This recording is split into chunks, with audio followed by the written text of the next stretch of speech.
Dios es bueno y quiere siempre lo mejor para nosotros. Amén. ¿Cuánto creen así?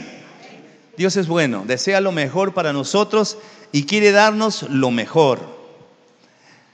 Estaba meditando justamente esta semana, estaba enseñando en la iglesia Casa de Oración de San Juan del Lurigancho y hablábamos justamente sobre los dones del Espíritu.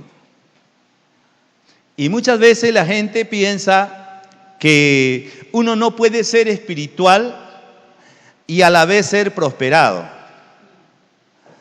Porque piensan que buscando del Espíritu ya no se va a ocupar uno de las cosas materiales y viceversa.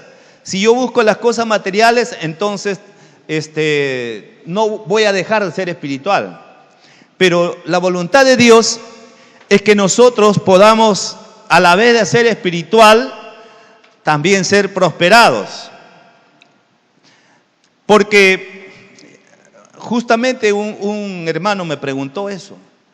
Yo le decía, a ver, vamos a ver, ¿quién es más espiritual? ¿El que es prosperado o el que es pobre pero es espiritual?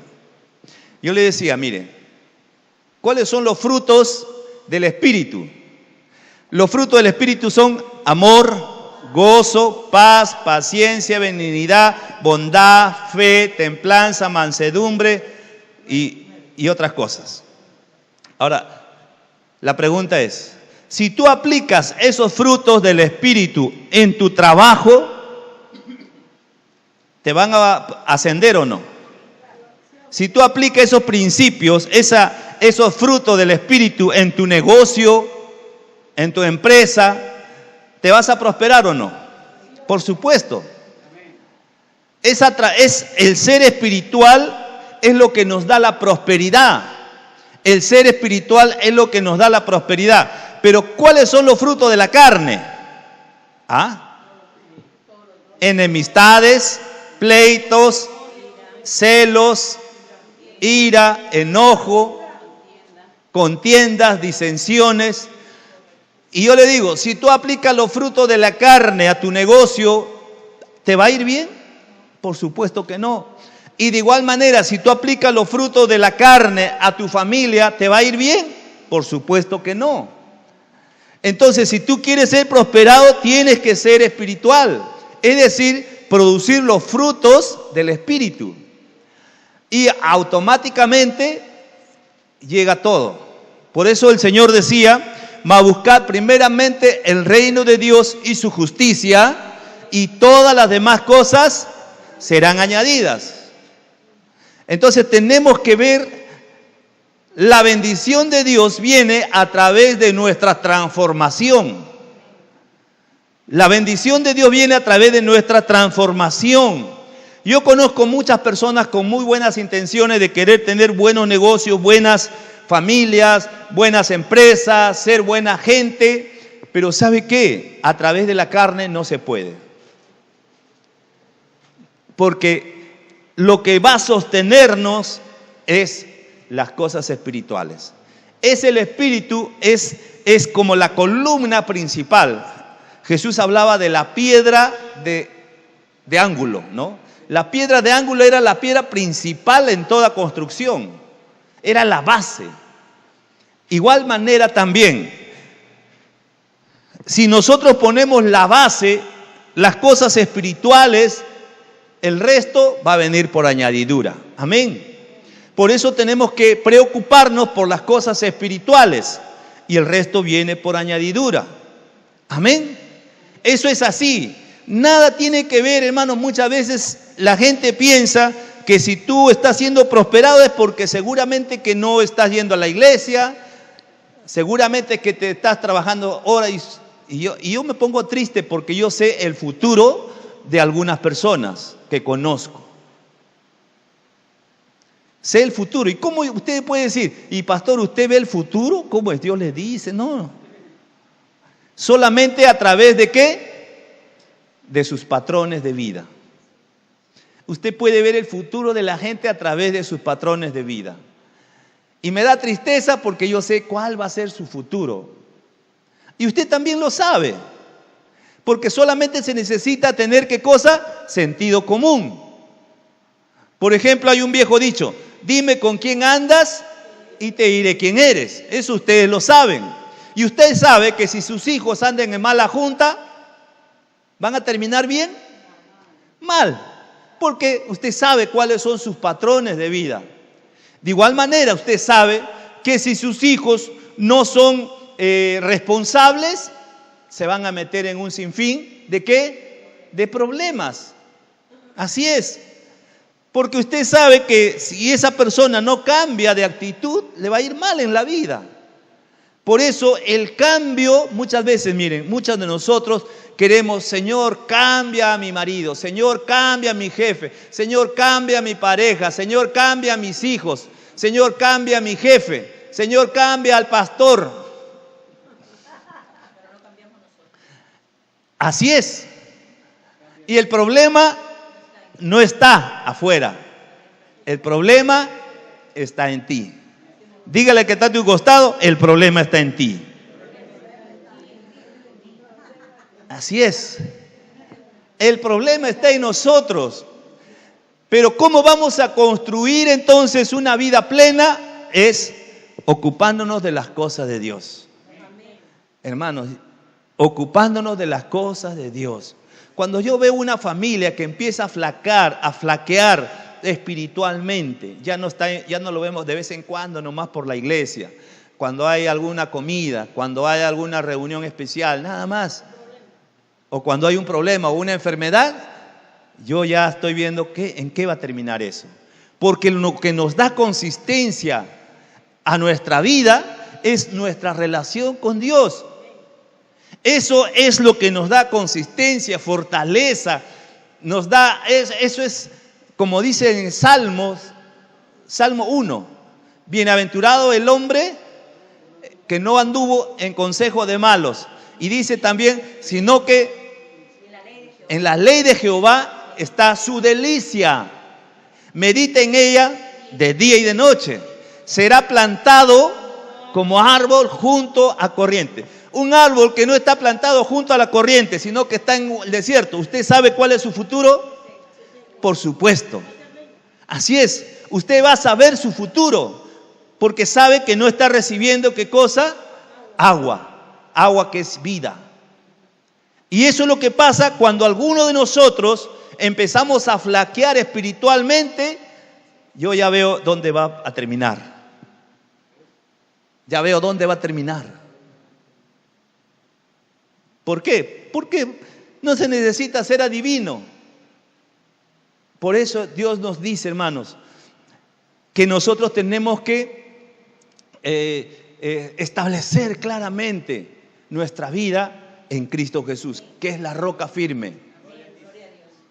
Establecer nuestra vida en la roca que es Cristo. Eso es la clave. Si hasta ahora yo y Leo hemos permanecido juntos y mi familia por lo menos vamos camino, es porque hemos permanecido. Ha venido vientos, ha habido tempestades, crecieron los ríos, huracanes, de todo ha pasado. De todo ha pasado en nuestra vida. Pero lo único que nos ha sostenido es eso. Es eso. Entonces nosotros tenemos que por eso cimentar nuestra vida. Cimenta tu vida en las cosas de Dios. El resto no importa. Porque cuando estás plantado en la casa de Dios, vas a ser fuerte para superar esas dificultades que a todos nos va a llegar. A todos nos va a llegar, al que es al rico, al pobre, a todos nos va a llegar. Pero la única diferencia que es, tú estás plantado en la casa de Dios. Estás plantado en una relación fuerte con Dios. Eso te va a dar consistencia. Por eso le decía justamente a estos jóvenes, ¿saben cuál es la clave para vencer la tentación? No es luchar contra la tentación. Porque si tú luchas contra la tentación, vas a perder. Vas a perder. La Biblia dice más bien tenemos que huir. No te enfrentes, huye de la tentación. No le des lugar al diablo. Amén.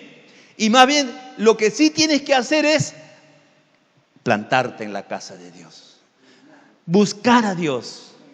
Eso es lo único que tienes que hacerte. Eso es la forma como vas a vencer la tentación. Más espiritual, menos carnal. Cuanto más espiritual eres, el diablo se va a desanimar de venir a tentarte. Y tú vas a estar fuerte para vencer la tentación. Pero muchas veces le decía a estos jóvenes, estoy enseñando el curso de valor, le decía, muchas veces nosotros hemos pretendido enfrentarnos a la tentación y por eso siempre perdemos. Por eso, plántate en la casa de Dios. No importa, va a haber cualquier dificultad, va a haber problemas, pero plántate en la casa de Dios, en los tiempos buenos y en los tiempos malos. Plántate en la casa de Dios y a través del tiempo, más profunda va a ser tus raíces, más fruto va a haber en tu vida. Más profunda tus raíces. Amén. Así es, más bendición. Así es. Por eso en esta mañana vamos a ver lo que nos lleva a la pobreza. Proverbios 13, 22 al 25 dice: las riquezas del hombre bueno serán para sus nietos. Las riquezas del pecador serán la herencia de la gente honrada. En los campos de los pobres hay comida de sobra. Donde hay maldad, todo se pierde. Si amas a tu hijo, corrígelo. Si no lo amas, no lo castigues. Los buenos comen hasta llenarse, pero los malvados se quedan con hambre. Hoy día vamos a aprender lo que nos lleva a la pobreza. Amén. Y nuevamente, siempre es importante entender los frutos del Espíritu. Hay enemigos que nos va a llevar a la pobreza. La pereza, la insensatez, la negligencia, el desorden, la necedad provocará nuestra ruina, la pereza. Aquel que no le gusta trabajar va a ir a la pobreza. Insensatez, no saber tomar buenas decisiones. Insensato. Negligencia, no preocuparse por poner en orden su vida. Es un desorden. Negligencia, necedad es saber hacer lo bueno y no hacerlo. Es un necio. La promesa de Dios es que tendrás paz en tu territorio y te saciará con lo mejor del trigo. La promesa de Dios es que va a tener paz. Digan todos, paz. ¿Cuántos quieren paz? Esa es la promesa de Dios. Tendrás paz y te saciará con lo mejor del trigo. Es decir, no solo recibirás lo mejor, sino que pondrá gente delante de ti a quienes tú vas a bendecir. Así que debemos prepararnos para todo lo bueno que vendrá, porque una cosa es que Él quiera dárnoslo y otra es que estemos listos para recibirlo. Hay gente que no recibe no porque Dios no les da, sino porque no están listos, no están preparados. Y siempre están, Señor, dame, pero no reciben, porque no está preparado. El problema no es de Dios, el problema de quién es. El problema es nuestro, que yo tengo que estar preparado. Yo tengo que estar preparado. En la parábola de los talentos dice que a uno le dio 5, a otro le dio 2 y a otro le dio 1. Y a cada uno según su capacidad, según su preparación, según su capacidad y según su preparación. Y por eso que el que recibió 1, ¿por qué recibió 1?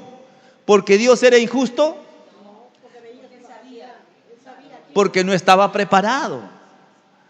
No estaba preparado. Yo pienso que incluso Dios le dio 1 de lástima, porque ni siquiera 1 supo administrarlo, ¿no? Pero Dios es tan bueno que dice, vamos a darte 1 aunque sea, a ver, ¿qué haces pues?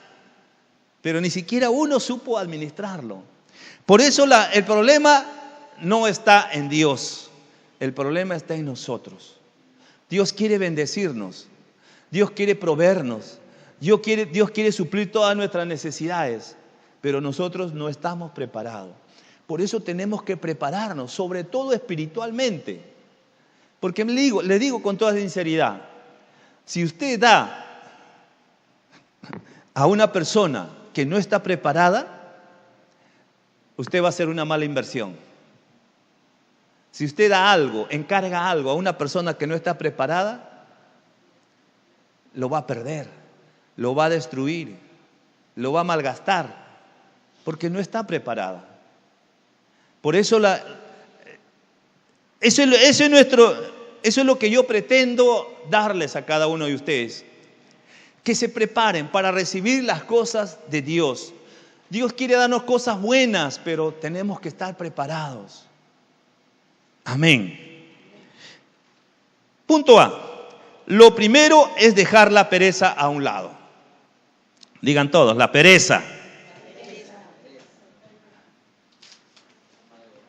Dígale que está a tu costado, creo que Dios te va a hablar hoy día.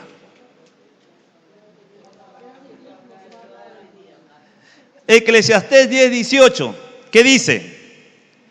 En la casa del perezoso pasan muchas desgracias. Primero se cae el techo y después toda la casa.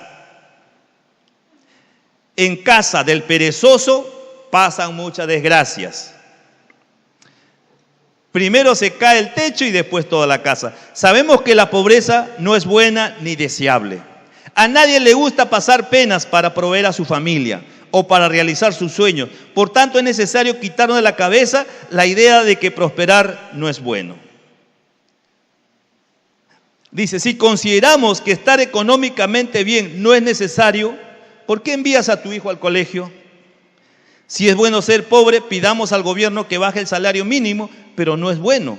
Muchas cosas malas derivan de la pobreza, pleitos, robos, incluso guerra, por lo que es necesario aprender a ser diligentes y superarnos económicamente. Digan todos, ser diligentes. Entonces, el primer obstáculo, esto tiene que ver con nosotros, no con Dios. Dejar ¿qué? La pereza. ¿Qué es la pereza? La flojera. Así es. Es no hacer, no ser proactivo. Muchas veces la pereza está, por ejemplo, cuando nosotros postergamos las cosas. Postergamos las cosas para mañana. Mañana ya lo voy a hacer. Y no terminamos, dejamos las cosas a medias. Así es. No terminamos ahí. Por pereza, ahí están las cosas a medias.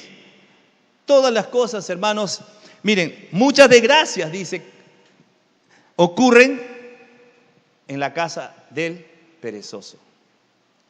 Así es. Por más que ores, Dios no te va a dar. Por más que estés tratando, Dios no te va a dar. Dios no te va a prosperar si es que tú no estás preparado, no preparas tu corazón. Punto B. Todo se pierde por falta de buenas decisiones. Salmo 147, 14 y 15 dice: Él da en tu territorio la paz. Te hará saciar con lo mejor del trigo. Él envía su palabra a la tierra, velozmente corre su palabra. Todo se pierde por falta de buenas decisiones. Digan todos, buenas decisiones. Así es. Tenemos que aprender a tomar buenas decisiones. Dios nos ha dado el talento para producir y prosperar, pero debemos aprender a trabajar esforzadamente, de lo contrario cometemos pecado. Todos somos como malvados al desperdiciar nuestro talento, y lo que era para nosotros lo alcanzará otro hombre justo que sí sabe aprovecharlo.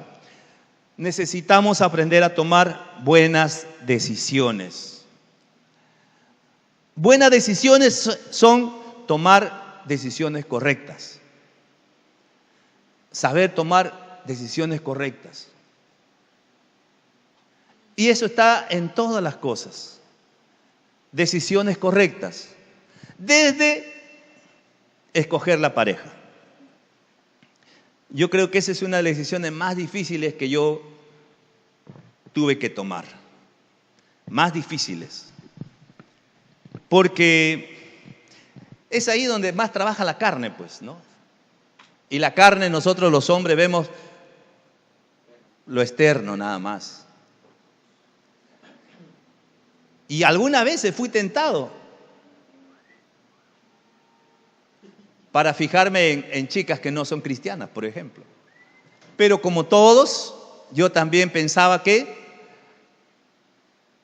como todos los jóvenes que se enamoran de los que no son cristianos, ¿qué piensan? ¿Ah? Yo lo voy a cambiar, así es. Yo lo voy a predicar y vamos a ser felices y comeremos perdices.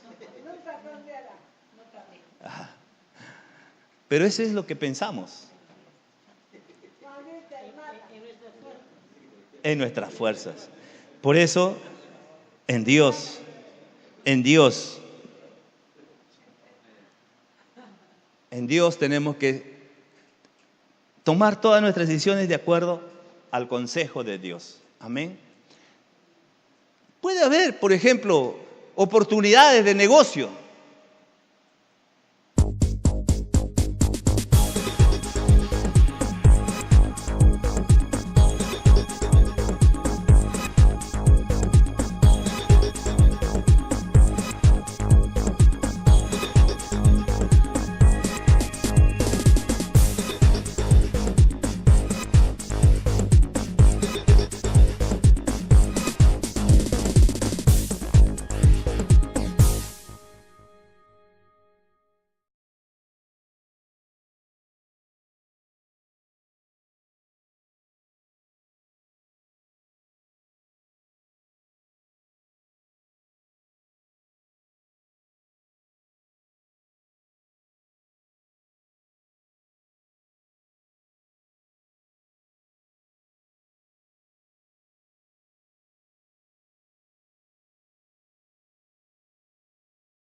oferta del día.